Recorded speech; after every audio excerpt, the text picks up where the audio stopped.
Hello, FedPhoenix fam. So today I want to do a video about a few of my favorite. This is positive. Most memorable inmates I did time with. And I think I'll periodically do videos just kind of discussing some people I did time with, because when you go to federal prison, you really meet a plethora of people from all walks of life. This was at a camp, so it was minimum security women, most nonviolent, victimless crimes. Most, had relatively short sentences. These were people who, with the court system would call aberrant conduct mostly. These were people who wrong place, wrong time, got in the middle of something, or maybe they intentionally got in the middle of something. But not bad people, not violent people, not career criminals for the most part. There were a few, but not many. And so anyway, so you really had a diverse group, and you got to keep in mind that U.S. federal prisons house not only people born in the 50 states, residents, citizens of the 50 states, but people that are citizens of U.S. territories, like Puerto Rico, Guam, Antigua. I think Antigua was one of them. A few of the Virgin Islands. So you got people from literally just all over. So with that in mind, I'm going to hop right into it. I got a list. The first person I want to mention is Miss Tyson. Y'all know I've mentioned Miss Tyson in a few different videos. I really like Miss Tyson. Miss Tyson was an older black lady. I don't remember her mentioning and having any sons, but I know she has daughters. And I think her first name was Carol. She's the one that very humble, very sweet, very down to earth, very generous. Because even though she did not have significant means, a lot of times she would make little desserts and snacks and stuff. And even though she didn't have much herself, she would share with people. People who were much better off than her, which really spoke volumes about Miss Tyson's character. Miss Tyson was the one who was the clerk, the front desk person of religious services before I was, and who kind of handpicked and trained me to take over that position when she left. So, like I said, I think her first name was Carol. I'm not good with names, but Miss Tyson, love Miss Tyson. Love. Okay, another one is someone who I nicknamed College. And College and I were in the same housing unit when we first got to Alderson and when they moved us to B building. Now, once they moved us back to A building, I think College went to a different unit. But I called her College because she really reminded me of myself and so many other people during my college days. College was incredibly smart. Just really good with numbers. Very charismatic, very friendly, but also very put together and very classy and very articulate. College was really cool. Really cool person. I really like College. And actually College is in the free world now, and we're Facebook friends. So if you see this, you know who you are. And she also in the free world, I believe does a radio show or a podcast. So, I wish I could think of what it's called right now, because I would give her a plug. But anywho, College, another wonderful, memorable person.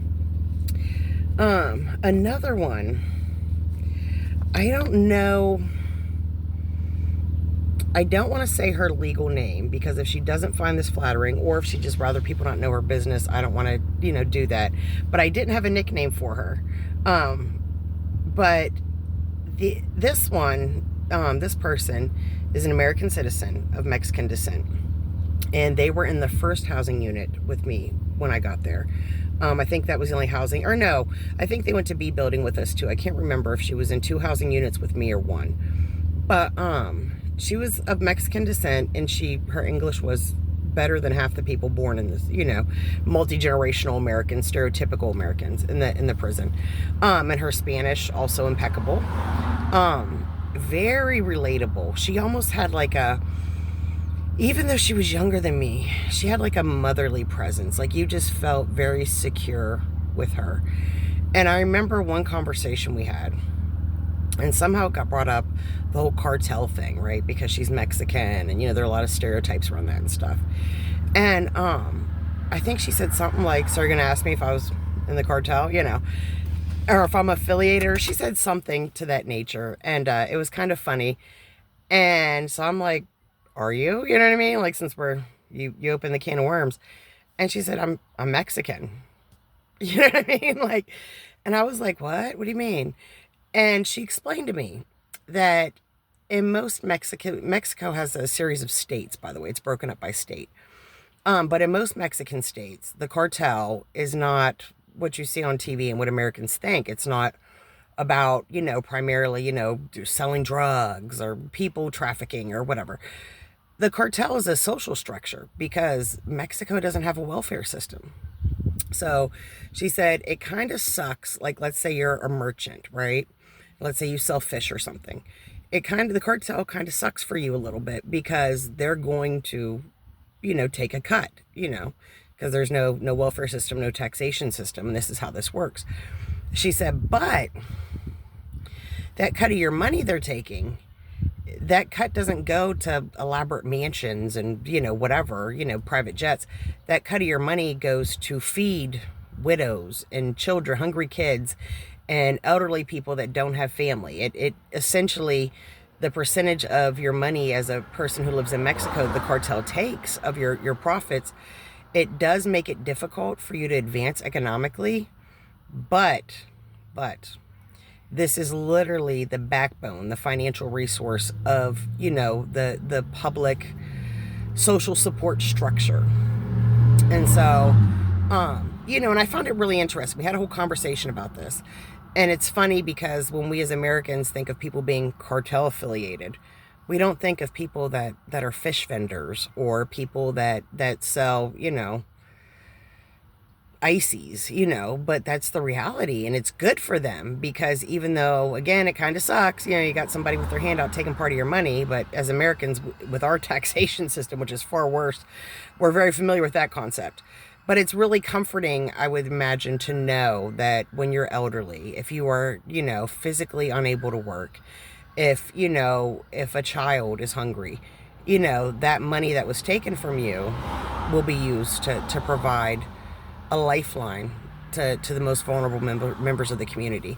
And I thought that was just really beautiful and really poetic. And it really changed my perspective on a couple of things. And, and she was like that, this person, we'll call her Mexican mommy. She was a person who, even just in day-to-day conversation or any type of introspective thing or anything like that, she could hold an intelligent conversation on literally anything. And the way that she spoke, the way that she articulated herself, made her very easy to understand, made what she was saying very easy to digest, and really, honestly, made her very likable. And of course, it, helped the cause that she was absolutely beautiful and still is. We're Facebook friends as well. But anyway, amazing individual, truly wonderful person, very good person, but not a person that was going to let you take advantage of her either at all. Like, she wasn't weak by any measure, but she was incredibly good. And that is beautiful. And honestly, when you're a very giving person, when you're a very generous person, not just materialistically, but with your time and your care, being strong and being able to balance the two things is really something that many people struggle with. And to see her just fluidly master it was incredible for me. And it definitely gave me something almost to strive for, because I'm a strong woman in many ways, and I'm a very kind, giving person in many ways.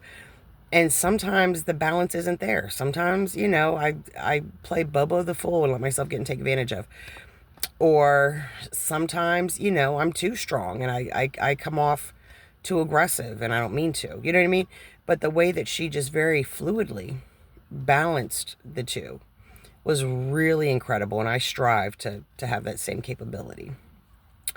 So I'm going to do a couple more real quick off my list.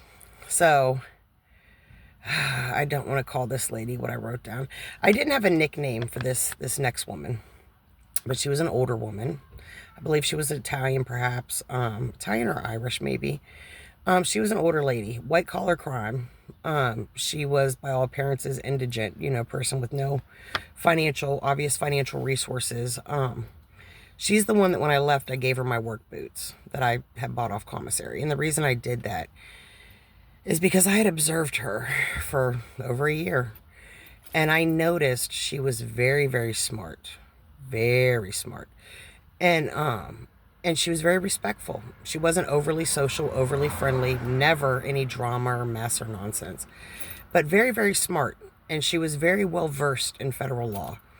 And she kind of reminds me or put me in the mind of like a very stereotypical like Italian nana. You know what I mean? Like you could just look at her and be like, I know this woman can cook the heck out of some food and probably give you some very sage life advice and wisdom as you're eating the meal she prepared.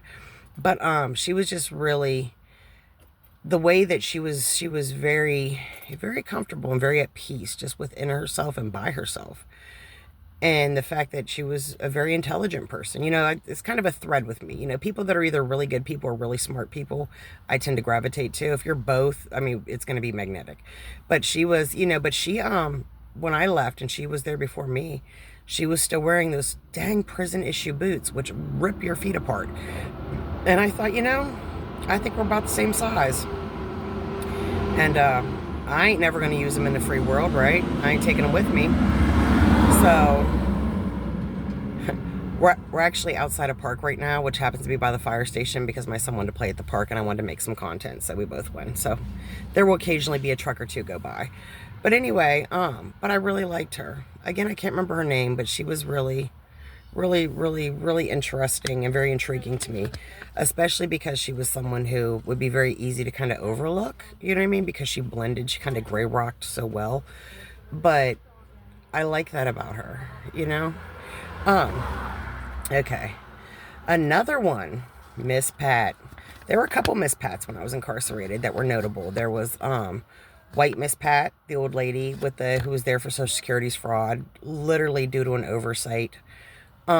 She ended up getting 9 months in prison, losing her ability to walk and becoming wheelchair bound due to COVID complications, which was, she should have never been in prison to begin with. It was really disgusting and disturbing. But that's not the Miss Pat, who I also liked, by the way, but that's not the Miss Pat I'm referencing here. The Miss Pat I'm referencing here was from the Virgin Islands, which made her American citizen, the island she was from. And she was kind of quirky, like culturally, she was definitely different, than the majority of us in so many, small, tiny little ways. But she was very persistent and she was very outspoken.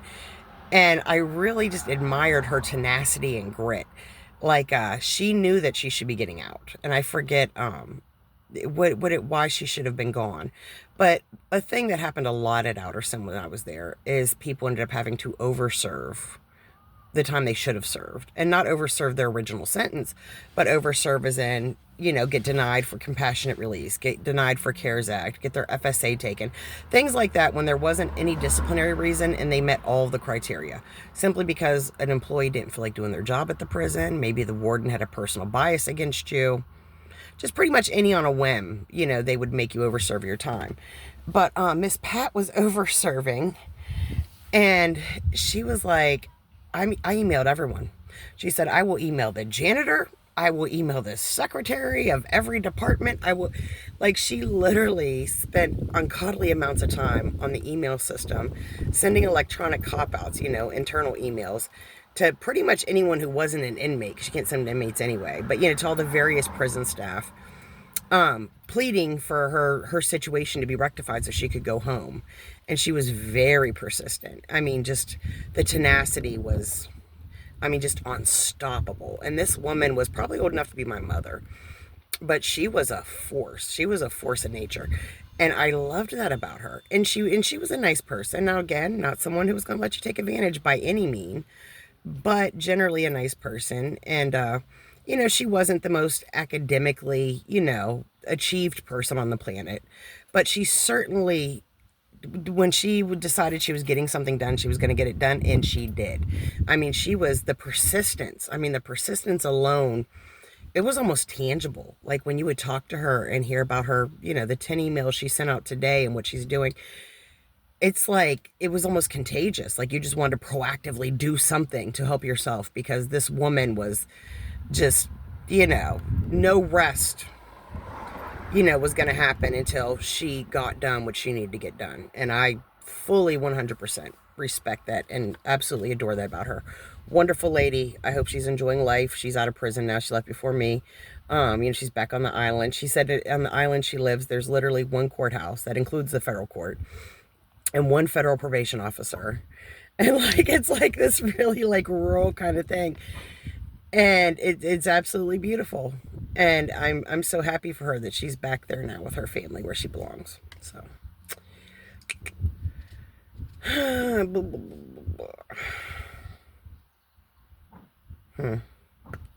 gonna save these other people for another day because some of these aren't exactly memorable people because they were positive. I'm gonna do a negative one too. But and some of them are just but those were definitely some very memorable inmates I met at Outerson. And of course I can't forget Suzanne. Suzanne's her first name. I'm not going to mention her last name, but she was and is my prison bestie. We were in the same, all three same housing units. She's got about 6 more years to go. Suzanne does. And Suzanne is in there for a nonviolent victimless crime. You know, at the time of her crime, she was a drug user. And so she made some real stupid decisions.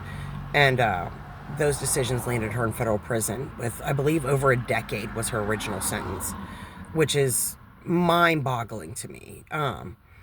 But, you know, we would joke sometimes that she's Piper and I'm Alex, you know, like we're on Orange is the New Black. And she would refer to me as Dexter sometimes, which at first offended me because I'm like, Dexter, like Poindexter, are you calling me a nerd? You know, there's nothing wrong with being smart. And I was wrong. I was not smart. She said, no, honey. She said, Dexter, like the serial killer. And I'm like, what? Who is this? And she explained to me about this show. And she said Dexter is very smart, very methodic, like you know, because I was very routine about keeping my cube spotless, and I did a lot of writing, and I was kind of known for being a smart person. She's like, you know, and I'm kind of known for being a person with a certain type of moral compass, and you know, and I'm definitely a by any means necessary kind of person. And she said these were kind of characteristics of this character, which I needed quit messing around and go ahead and watch the series and familiarize myself to see if I should have been offended or not. But she said, no, it's a good thing. It means you're very smart. You're very meticulous. You know, you have a sense of a moral compass, a sense of right and wrong, and you're not afraid to do whatever or say whatever you feel needs to be said or done, you know, to push that. So those were a few of the inmates that were positive and memorable, that I really admired. And if you're in federal prison, if you're going to federal prison, particularly camps, I think camps are much more of a salad bowl than a melting pot versus higher level facilities. But you'll certainly meet a lot of very memorable people. A lot. Some for good, some for bad. If you're anything like me, you'll notice some of the less noticeable people, and you'll either really like them or dislike them because you'll kind of, you know, study them, for lack of a better term. Maybe that's that serial killer thing. I don't know. As I said that, I realized, wow, that's insane. But anyway, and I just want to say before we go real quick, we're at 334 subscribers. So we're like a third of the way to the channel being monetized. I'm super, super excited about that. My Cash App and PayPal will be in the description if you'd like to donate to the channel or help fund me getting this book together. That I'm working on that's a memoir of my 16 months in federal prison called Into the Fire. There'll also be a link in the description to my merch line if you would like to support the FedPhoenix fam, or represent that you are obviously a member of such. Additionally, my email will be in the description as well if you would like to contact me or if you need to contact me for any reason. So with that, good day. God bless.